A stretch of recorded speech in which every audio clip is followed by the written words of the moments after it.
Hello guys, welcome back to the channel. आज के इस वीडियो में हम देखेंगे स्विंग ट्रेड्स और we can say the positional buying of the stocks. Okay, जो वीकली टाइम फ्रेम पे बहुत नीचे है अभी and as per the sectors वो अच्छा खासा रिटर्न दे सकते हैं। So I have a list of the stocks, sector wise list of the stocks है। ओके, सो इसमें कैसे डिसाइड करते हैं वो मैं आपको जस्ट एक ओवरव्यू दे देता हूँ। मैंने एक्चुअली टारगेट स्टॉप लॉस वो सब सेट करके रखे हैं ये अलग अलग स्क्रीन में। मैं आपको एक जस्ट ओवरव्यू देता हूँ कि किस तरह जनरल एनालिसिस किया हुआ है। सो ये सारे स्टॉक्स है, सेक्टर वाइज है, जैसे कि ये ऑटोमोबाइल्स के, ये कैपिटल गुड्स के स्टॉक्स है। Okay, so for example this is HAL right in a capital goods sector. ये हल है। आप यदि इसको आप बड़ी टाइम फ्रेम पे देखोगे, क्योंकि यदि लॉन्ग टर्म जाना हो तो बड़ी टाइम फ्रेम पे जनरली देखना होता है। सो ये वीकली टाइम फ्रेम है, डब्ल्यू यानी वीकली टाइम फ्रेम है। एंड आप यहाँ से देखोगे कि वीकली टाइम फ्रेम पे यहाँ से बहुत नीचे आ गया था एंड यहाँ से इसने रिवर्सल शुरू किया था। रिवर्सल शुरू करने पर इसने यहाँ तक गया, फिर एक डीप आया, रिट्रेसमेंट इसे बोलते हैं, फिर ऊपर गया, फिर यहाँ पे अभी कंसोलिडेशन फेज चल रहा है। आप देखोगे 1 2 3 4 4 वीक से विद इन फॉर एक मंथ में ये रेंज में है स्टॉक। ओके, सो इसका बॉटम से ऊपर बहुत अच्छा सा मूवमेंट आ गया है राइट। यदि आप कोई दूसरा स्टॉक्स देखोगे तो आप ये देखो कि ये वीकली से यहाँ नीचे आया था, फिर यहाँ से इसमें भी बहुत अच्छा मूवमेंट आ गया है। So most of the stocks में अच्छा सा मूवमेंट आ गया होता है, लेकिन कुछ स्टॉक्स ऐसे होते हैं कि उनके रिजल्ट्स आने वाले होते हैं या कोई और रीज़न से उनमें उस तरह से मोमेंटम आता नहीं है, तो कभी ना कभी वो मोमेंटम भी वो पर्टिकुलर सेक्टर्स के स्टॉक्स में आएगा। तो ये एक एग्जांपल है एबीबी। तो आप ये देखो, तो ये बहुत नीचे आ गया है, लेकिन इसमें अभी बहुत मोमेंटम आया नहीं था। यूँ धीरे धीरे मोमेंटम आ रहा है, क्योंकि ये सपोर्ट से ऊपर गया, फिर ये रिट्रेस्ट होके यहाँ तक आ गया, ऊपर गया, अभी भी यहाँ पे स्टक है। ओके, सो ये एक स्टॉक है जहाँ पे हम एक एंट्री बना सकते हैं। तो किस तरह एंट्री बना सकते हैं वो मैंने यहाँ पे बताया है मैंने आपको। ये वीकली टाइम फ्रेम पे है। ये हमारा बाइंग प्राइस रहेगा 5968। ओके, अब इसमें आप देखोगे ना, तो एक टूल होता है फिबोनाची रिट्रेसमेंट। सो यहाँ से इसने रिवर्सल शुरू किया हुआ था। फिबोनाची रिट्रेसमेंट में 0.6 0.5 ये बहुत इंपॉर्टेंट लेवल ब्रेक करता है। मैं आपको जस्ट ड्रॉ करके बताता हूँ। यहाँ पे आप यहाँ पे देखोगे तो हुआ क्या है, ये पर्टिकुलर स्टॉक्स में यहाँ गया ऊपर, फिर यहाँ से ये नीचे आया, यहाँ तक आया। तो इसका फिबोनाची रिट्रेसमेंट लेवल आप देखोगे ना, तो ये कहाँ पे 0.5 एंड 0.6 के बीच में से इसने फिर वापस यहाँ तक आया 0.5 0.6 तक, फिर इसने रिवर्सल लेना शुरू किया। ओके, सो अब ये बेस बन गया। अब इसका फिबोनाची रिट्रेसमेंट ये टॉप पे हम बनाते हैं फिर से, तो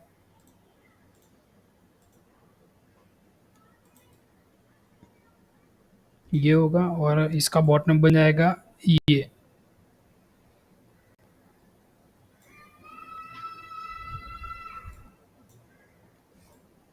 ओके, सो अभी ये 0.38 को टच करके यहाँ पे अभी स्टेबल है। ओके, सो द प्रोबेबिलिटी ऐसी है अभी कि यदि किसी को बाय करना हो तो यहाँ पे बाय कर सकते हैं।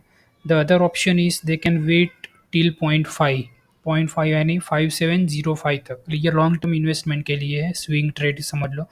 तो 5705 तक वेट कर सकते हैं। एंड 0.6 के नीचे, मतलब ये जो कैंडल बन रही है, ये कैंडल के नीचे यहाँ पे एस एल हम कंसीडर कर सकते हैं। तो ऐसे होगा हमारा 5.5471। ओके, सो प्रोबेबिलिटी है कैसी है कि यहाँ से कैंडल बन सकती है नीचे की ओर इस तरह से। Okay, it all depends on the market. यदि यहाँ से भी रिट्रेस्ट होके वापस जा सकता है, पॉसिबिलिटी ऐसी भी हो सकती है, क्योंकि 0.35 एंड द 6 ये तीन जोन होते हैं जहाँ पे रिट्रेसमेंट होता है जनरली।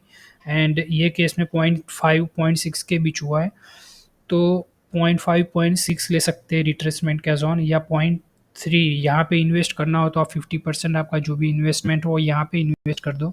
यदि फिर से कैंडल बनाता है नीचे 0.5 की ओर तो 50% इन्वेस्टमेंट वहाँ पे करो।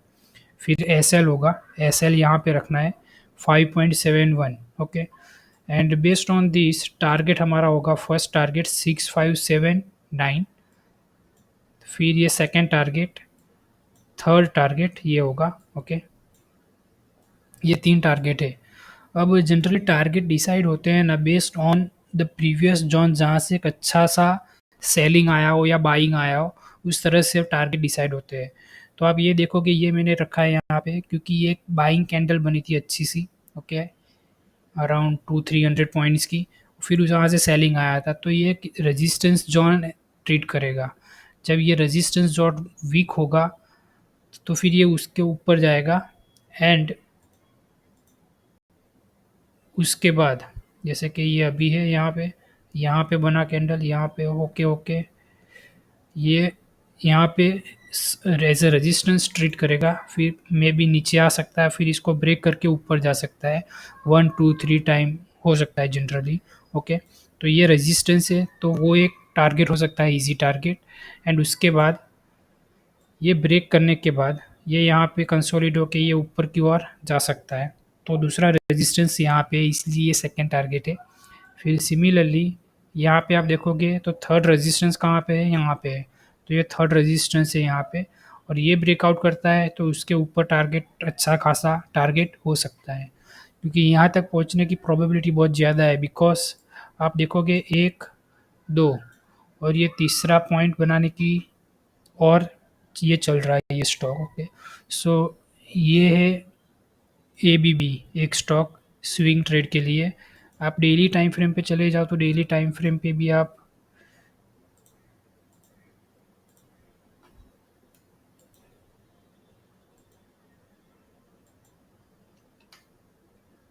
अब ये डेली टाइम फ्रेम पे चले जाओगे ना, तो डेली टाइम फ्रेम पे भी यहाँ पे एक बुलिश कैंडल बनी हुई है, ये बड़ी कैंडल है, उसके अंदर एक इनर कैंडल बनी हुई है।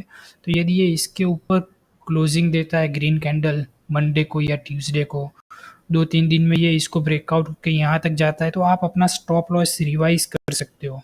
जो स्टॉप लॉस 5471 है, उसको आप रिवाइज करके यहाँ पे ये जोन पे ला सकते हो, क्योंकि ये सपोर्ट जोन की तरह ट्रीट करेगा। आप देखोगे यहाँ से ये सपोर्ट लिया, ऊपर गया, ये गया, तो यहाँ तक ये मैंने जो ग्रीन कैंडल बनाई यहाँ तक आ सकता है, इसलिए हमें इनिशियल स्टॉप लॉस नीचे रखना है। ओके, सो ये हुआ A B B. So similarly मैंने दूसरे 4 स्टॉक्स फाइंड करके रखे हैं total, A B B, R V N L, ambulance and the I R B. So R V N L भी सिमिलर वे में वीकली चार्ट पे बहुत नीचे है,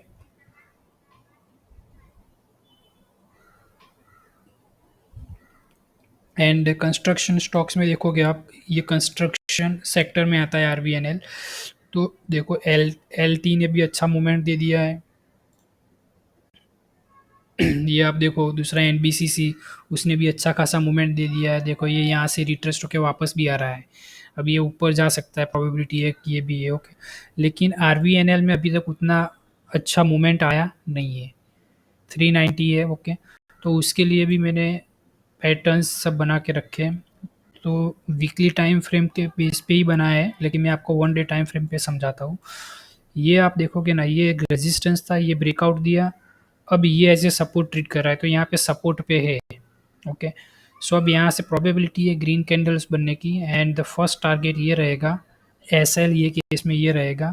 यदि ग्रीन कैंडल बनने के बाद R V N L 2 3 green candle बनने के बाद ऊपर की ओर क्लोजिंग देता है 420 के अराउंड, तो आप अपना स्टॉप लॉस चेंज कर सकते हो फ्रॉम हियर टू, ये सपोर्ट जो है वो स्टॉप लॉस हो जाएगा आपका। ओके,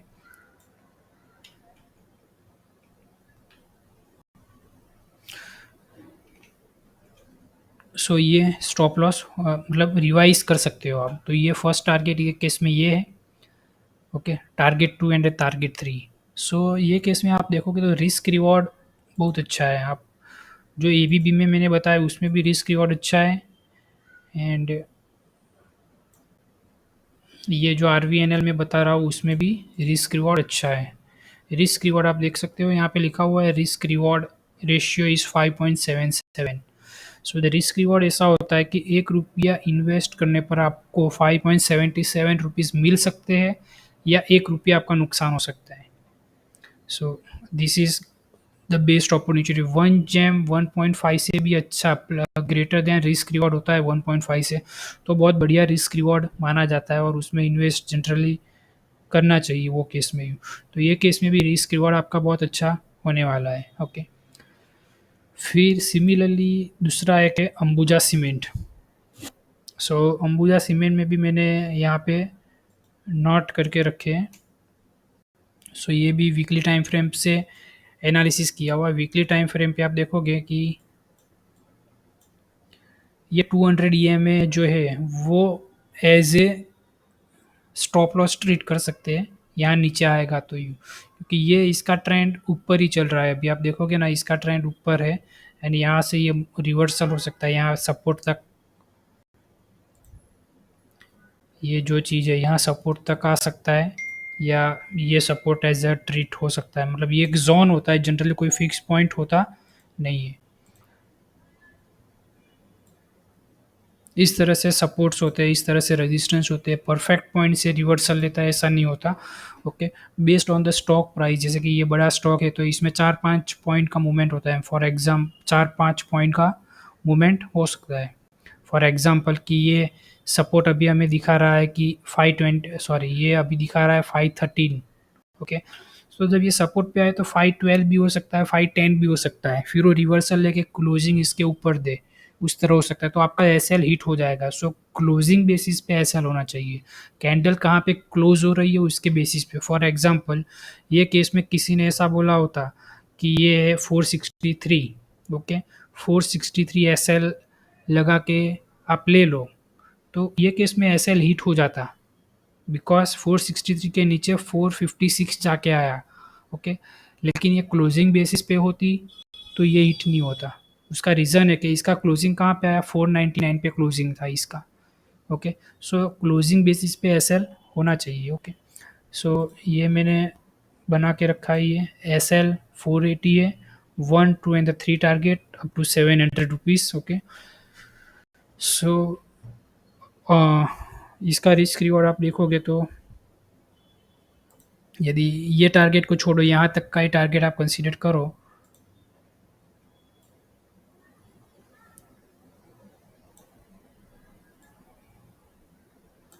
तो इसमें भी आप देखोगे रिस्क रिवॉर्ड 5.14 के अराउंड है।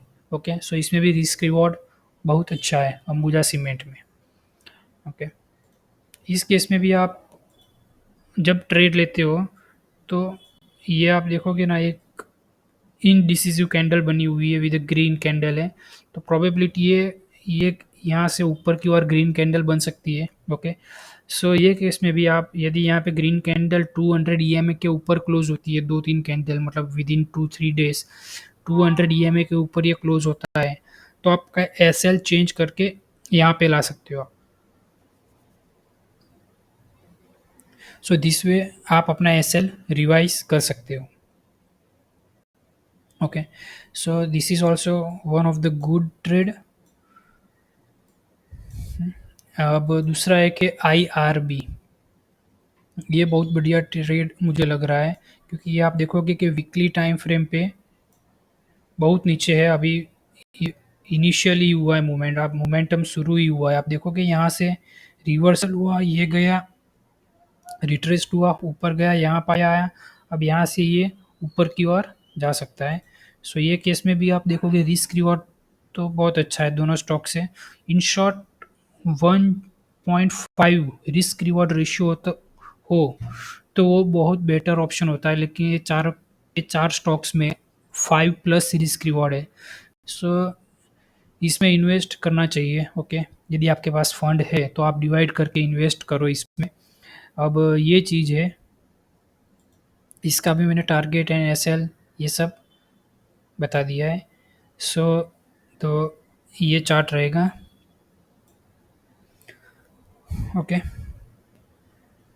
ये 44.95 का एसएल रहेगा, इसके नीचे क्लोजिंग बेसिस पे एसएल रहेगा। यू क्लोजिंग बेसिस आप ये कैंडल देखो, तो यदि किसी ने एसएल या ये क्लोजिंग बेसिस का एसएल क्या होता है, यदि मैं 40 इसका 45 रुपीज़ का किसी का एसएल होता तो हिट हो गया होता ऑब्वियसली। ओके, यदि किसी का 43 रुपीज़ का एसएल भी होता वो भी हिट हो गया होता, क्योंकि ये 43 जाके आया यू। लेकिन क्लोजिंग बेसिस का एसएल कंसीडर करता कि 3:30 बजे तक वेट करना होता है यू, क्योंकि ये स्टॉक्स में ऐसा तो होता नहीं है कि 30 40 50% एक ही दिन में टूट जाएंगे, क्योंकि ये निफ्टी ऑप्शन स्टॉक्स होते हैं, 5 निफ्टी 500 निफ्टी 200 के स्टॉक्स होते हैं। ओके, सो ये एक दूसरा स्टॉक्स है आईआरबी, जिसके मैंने मार्क कर रखे हैं targets and the SL. And यदि आप बाई करते हो तो इस पे वॉच रखिए, एंड स्टॉप लॉस आप रिवाइज करते जाइए, जिससे आपका लूजिंग बहुत कम हो जाएगा। एंड एक केस ऐसा आएगा कि यदि आपका एसएल हिट होता है फिर भी आप प्रॉफिट में रह सकते हो। सो ये 4 स्टॉक्स है, ABB, RBNL, Ambuja cement and the IRB. तो ये 4 stocks for the swing trade is good at the moment. दूसरे वीडियोस में स्विंग ट्रेड या ऑप्शन के लिए मैं थोड़ा स्टडी करके अपलोड करता रहूँगा। होप आपको ये वीडियो पसंद आया होगा। Thank you.